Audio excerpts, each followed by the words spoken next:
Hi everyone, this is the recipe for chocolate icing or chocolate frosting.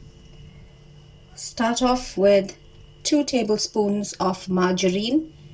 To that, add in a cup of icing sugar, followed by 2 tablespoons of cocoa powder,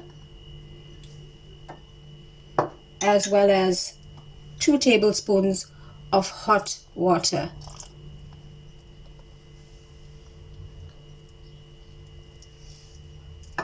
And to that, add in a pinch of salt. Now just mix all of this together. This frosting is ideal to pour over cakes, brownies, or even cupcakes. Thanks for watching, guys. Bye.